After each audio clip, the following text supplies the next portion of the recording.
এখন আমরা আমাদের এই সরলরেখা অধ্যায়ের মূল যে আকর্ষণ অর্থাৎ সরলরেখা সেই সম্পর্কে আমরা জানব। তো সরলরেখা সম্পর্কে জানার আগে আমরা এর আগের ভিডিওগুলোতে আমরা জানতে পেরেছি যে একটি কার্তেশীয় তল কাকে বলে, কার্তেশীয় তলের সাথে বিন্দুর স্থানাঙ্ক কিভাবে সম্পর্ক বর্ণনা করা হয়। তারপর জেনেছি যে এই বিন্দুর যে সংযোগ সরলরেখা তাকে বিভিন্ন অংশে ছেদ করার অনুপাত সম্পর্কিত সমস্যা। তারপর জেনেছি আমরা এর ক্ষেত্রফল এবং সর্বশেষে আমরা জেনেছি যে এর সঞ্চারপথ ও এর সমীকরণ সম্পর্কে।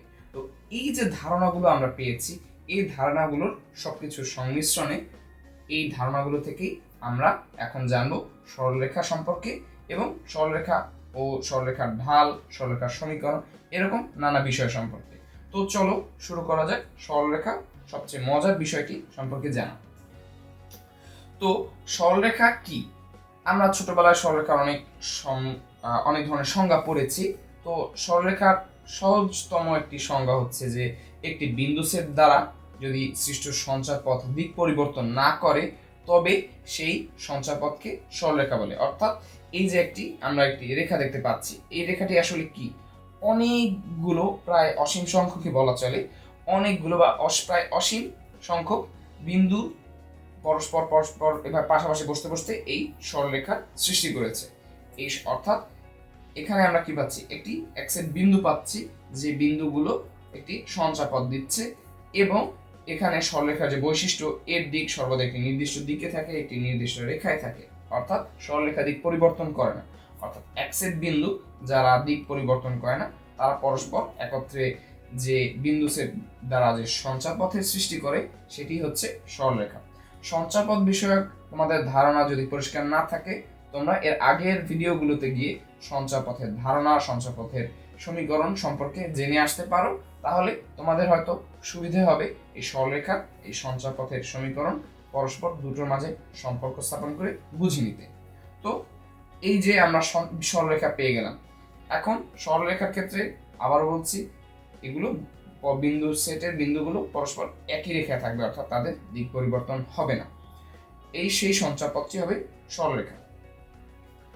অর্থাৎ যদি আমরা উল্টো করে বলি, অর্থাৎ এমন সঞ্চারপথ যেখানে প্রতিটি বিন্দুই সমরেখ হয়, সেটি হবে সরলরেখার সঞ্চারপথ বা সরলরেখা। তো সরলরেখা জানার পর আমাদের জানতে হবে এর ঢাল সম্পর্কে। সরলরেখার ঢাল আসলে কি? ঢাল বলতে আমরা সাধারণত অনেকে বুঝে থাকি যে ঢালু রাস্তা। ঢাল বলতে আসলে কিন্তু ঢালু রাস্তা না, সরলরেখার ঢাল একটু ভিন্ন জিনিস। ঢালটা আসলে কি? কোন সরলরেখা, ধরে নিচ্ছি এবি, এখানে একটি কার্তেশীয় তলের সরলরেখা দেওয়া আছে। এই এবি সরলরেখা এক্স অক্ষের ধনাত্মক দিক, এক্স অক্ষের ধনাত্মক দিকটি কি আমরা মনে করে দেখি। এক্স অক্ষের ধনাত্মক দিকটি হলো এই মূল বিন্দু থেকে ডান দিক। অর্থাৎ কোন সরলরেখা এক্স অক্ষের ধনাত্মক দিকের সাথে যে কোন উৎপন্ন করে, ধরি সরলরেখাটি ও এক্স এর সাথে, ধরে নিচ্ছি বিন্দুটি পি, এই পি এ এক্স, এই পি এ বি, দুঃখিত, বিপিএক্স যে আমরা পাচ্ছি এটি ধরে নিচ্ছি থেটা। এই যে থেটা কোণ উৎপন্ন হলো, এই থেটা কোণটি এবি সরলরেখা দ্বারা এক্স অক্ষের ধনাত্মক দিকের সাথে উৎপন্ন হচ্ছে।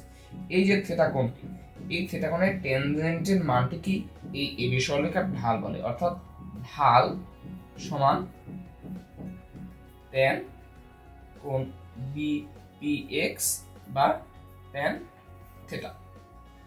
অর্থাৎ এই কোন সরলরেখা এক্স অক্ষের ধনাত্মক দিকের সাথে যে কোণ উৎপন্ন করে সেটি হচ্ছে ওই সরলরেখার ঢাল। তো ধরো আমি এরকম একটি সরলরেখা চিন্তা করছি, এক্ষেত্রে ঢালটি কি হবে?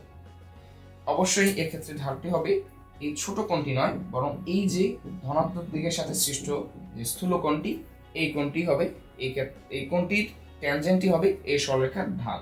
অর্থাৎ সরলরেখা যেরকমই হোক না কেন, সেই সরলরেখা ধনাত্মক দিকের সাথে, সরলরেখা এক্স অক্ষের ধনাত্মক দিকের সাথে যে কোণ উৎপন্ন করবে সেই কোণের ট্যানজেন্টের মানটাই হবে ওই সরলরেখার ঢাল। এখন এই ঢালের ক্ষেত্রে একটি শর্ত আছে, সেটি হচ্ছে এই থেটার মানটি থাকবে 0 ডিগ্রি এর সমান বা এর বেশি এবং 180 ডিগ্রি এর চেয়ে কম।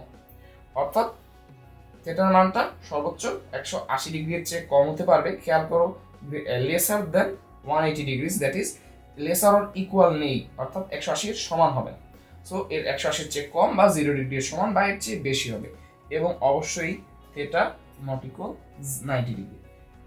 থিটা 90 ডিগ্রি হলে কি হবে পরবর্তীতে আমরা আরো দেখব। তবে এখানে জেনে নাও থিটা যদি 90 ডিগ্রি হয় তাহলে আমরা কি পাই tan 90 ডিগ্রি। এবং tan 90 ডিগ্রির মান আমরা কি জানি, tan 90 ডিগ্রির মান অসংজ্ঞায়িত, অর্থাৎ tan 90 ডিগ্রির মান নেই, অর্থাৎ ঢাল পাওয়া যাবে না। সুতরাং থিটার মান এজন্যই 90 ডিগ্রি হতে পারবে না। এটি হচ্ছে মূলত সরলরেখা ও সরলরেখার ঢাল সম্পর্কিত আমাদের প্রাথমিক ধারণা। এর পরবর্তী ভিডিওতে আমরা সরলরেখার ঢাল সম্পর্কে আরো অনেক জিনিস আলোচনা করব এবং সেখান থেকে সরলরেখার সমীকরণে আমরা খুব সহজেই চলে যাব।